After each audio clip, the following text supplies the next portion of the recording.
I'm a 17-year-old guy, and recently, my family and I went to visit some relatives for the holidays. We couldn't all fit at their place, so we stayed at a hotel for about a week. It wasn't anything fancy, just a standard place with a few quirks, like old carpet that smelled faintly of detergent and fluorescent lights that buzzed faintly if you listened closely. We were crammed into a single room, all four of us, which meant it was noisy and a bit chaotic. But hey, that's family during the holidays, right? One night, after a long day, I decided to grab some ice for our drinks. The ice machine was at the far end of the hallway, almost as if it was deliberately placed to make you work for it. The hallway wasn't creepy or anything, but it had a certain stillness to it at night. The lights hummed softly overhead, and the patterned carpet muffled the sound of my footsteps. It was quiet, eerily quiet. Everyone seemed to be in their rooms, and I didn't pass a single soul as I walked. About halfway down the hallway, I came to a T-shaped intersection where another hallway branched off to the left. It was dimly lit, with one flickering light at the far end, casting strange shadows on the walls. As I approached the intersection, I noticed movement out of the corner of my eye. An old man slowly shuffled into view from the side hallway. He was hunched over, his frail frame slightly trembling as he moved. His clothes were dated. Something about the style made me think of the 1970s. He stopped at the intersection and just stood there, looking around like he was confused. I slowed my pace, unsure if I should say something. He didn't seem to notice me at first, so I decided to greet him. "Hello," I said casually, not wanting to startle him. But startle him I did. He turned to me with wide eyes, like I'd woken him from a deep sleep. For a moment, he just stared at me, his mouth slightly open. Then he smiled. A wide, unsettling smile that didn't quite reach his eyes. He nodded slowly, pointing a shaky finger at me as if he was about to say something, but no words came out. It felt awkward and honestly, a little creepy. I asked, "Are you okay?" He nodded again, still smiling, but his expression didn't change. It felt like he was staring through me rather than at me. I decided to wrap things up. "Have a nice day," I said and walked away. I couldn't resist glancing back over my shoulder after a few steps. The old man was still standing there, but now he wasn't looking at me. He was staring down the hallway, his head tilted slightly, as if he was listening for something. I shook off the weird feeling and continued to the ice machine. When I reached the machine, I hesitated.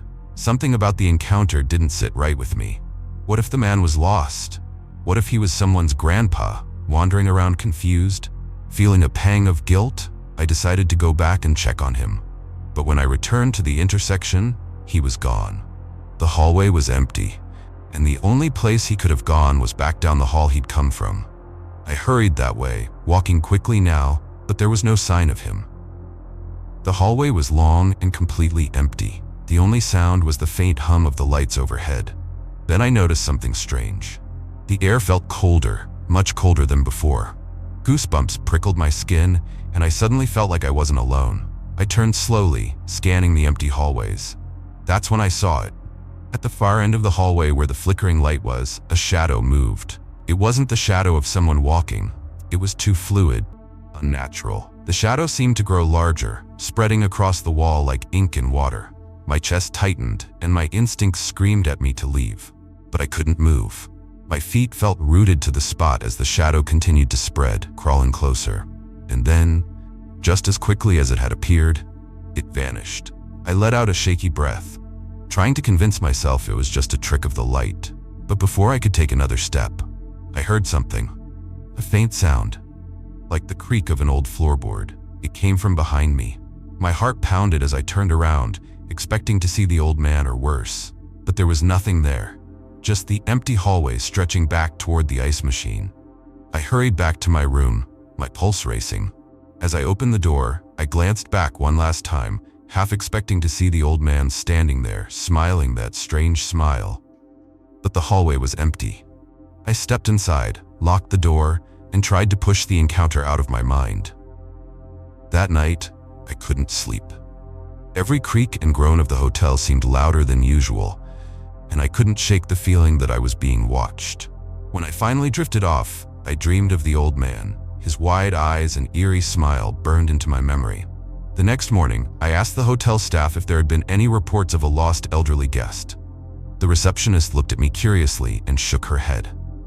"No, we haven't had anyone like that staying here," she said. I didn't press further, but her answer left me unsettled. Who or what had I seen that night? Even now, I can't explain it. Maybe it was a ghost, or maybe just a trick of the mind. But one thing's for sure, I'll never forget that old man and the unsettling smile he left behind.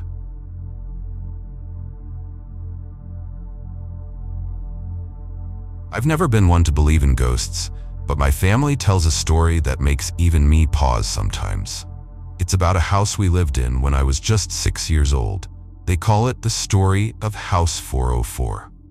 At the time, my mom and stepdad had just gotten together, and we moved into what seemed like an ordinary house. It wasn't big or fancy, just a simple place to start fresh as a family. I don't remember much from the first few days there, but one detail stuck with me. During the showing, the realtor mentioned something strange. The roses taped to the walls shouldn't be removed. It sounded ridiculous even then. Why would anyone tape roses to walls, and why would it matter if they stayed? Of course, my stepdad didn't take it seriously. As soon as we moved in, he pulled them down, probably thinking they were just some odd leftover from the previous owners. It seemed harmless at the time, but looking back, that might have been the moment everything started. At first, the house felt normal. Then little things began to happen. I remember one afternoon vividly. I came home alone after school, something that rarely happened, but my parents must have been running late. I put on my favorite movie, Snow Buddies, and settled onto the couch. For a while, everything felt fine. But then, out of nowhere, I got this uneasy feeling like someone was watching me. I tried to shake it off, but then I heard something. It wasn't loud, just soft, deliberate pacing coming from upstairs. The sound was unnerving because the only room upstairs was my brother's, and no one else was home. I froze, too scared to move. I told myself it was nothing, maybe the house settling or my imagination. But deep down, I knew something was off. Things only got stranger after that. Our dog Bear, a big protective Australian Shepherd mix, started acting differently. He refused to go upstairs and spent hours sitting at the bottom of the staircase, staring up at my brother's room. Sometimes he'd growl softly, his fur standing on end. At night, Bear would sleep outside my door, almost like he was standing guard. It didn't feel comforting. It felt unsettling, like he knew something was there and was trying to keep it away from me. The basement became another source of unease. One day, my brother invited some friends over, and we decided to play hide and seek down there. I found a spot behind the washer, while the others hid behind the TV and under a futon. When the game ended, one of my brother's friends looked pale and shaken. He said he'd heard whispering, specifically a woman's voice, soft and close, right in his ear. Then he swore he saw footprints appear on the carpet, leading away from his hiding spot. That wasn't all. Near where I had been hiding, the boys noticed writing scrawled on the concrete wall. It looked like it was written in red chalk or paint and said something chilling. "These roses shall not be removed. They keep her spirit at bay. I say goodbye, for I'll kill myself today." After that, my brother's friends refused to come back. It was the same with my aunt and uncle, who had briefly stayed in the basement. They often heard footsteps upstairs when no one else was home. My aunt, a skeptic by nature, eventually couldn't take it anymore and moved out. But the most terrifying experience happened late one night. My stepdad's cousin was staying over and sitting in the living room, which had a clear view into my room through a glass door. He later told my parents he saw something move in my room, a faint, shadowy figure near my bed. He watched as my blanket lifted off my bed and hovered in the air before dropping to the floor. Then it happened again, and the blanket was flung across the room.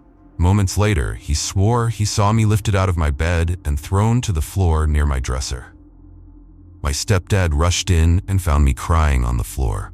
He picked me up and put me back in bed, but he didn't sleep for the rest of the night. He sat in the living room, staring at my room as if expecting something to happen again. Bear lay outside my door the whole night, growling softly. Not long after, we decided to move out.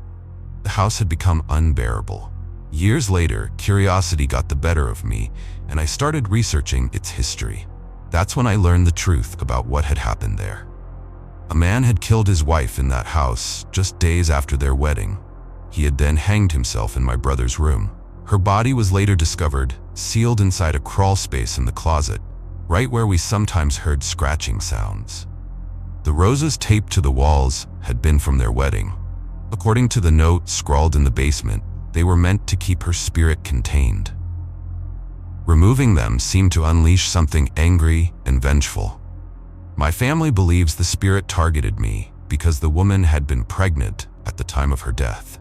She couldn't have her child, and seeing me, a child living in the house her baby should have been in, made her furious. Even now, I struggle to make sense of it all. I tell myself it could have been my imagination, tricks of the mind, or coincidences. Maybe the footsteps were just the house creaking. Maybe Bear sensed an animal in the crawl space. Maybe I kicked my blanket off and rolled out of bed. But deep down, I know there are too many things I can't explain. Whether it was a ghost or not, House 404 left a mark on my family that none of us will ever forget.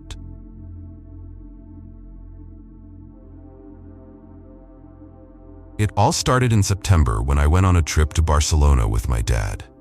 We rented this small apartment in the heart of the city from a well-known rental agency. Honestly, I didn't expect anything unusual, just a simple trip with some sightseeing. But looking back, I don't think I'll ever forget that place. The apartment was on the 4th floor, which was the top floor of a small old building. There weren't any neighbors except for a woman who lived on the 1st floor. The whole vibe of the building felt off. It was quiet, too quiet, and there was no elevator, just this narrow, creaky staircase that wound its way up. To make it even creepier, the main door to the building would automatically lock when you came in, so only residents could get inside. Our first night there, everything seemed okay at first. My dad, who's 70 and not in the best health, went to bed early, like usual. He's a deep sleeper with hearing problems, so he doesn't notice much around him.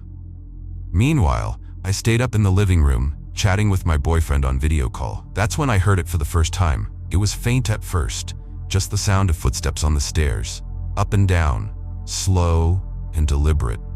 At first I brushed it off. Maybe it was that woman on the 1st floor. But then it hit me. Why would anyone be walking up and down the stairs at this hour? And besides, no one else was supposed to live here. The footsteps got closer, stopping right outside our door. My heart was pounding so hard I could barely think. I held my breath, waiting for something, anything to happen.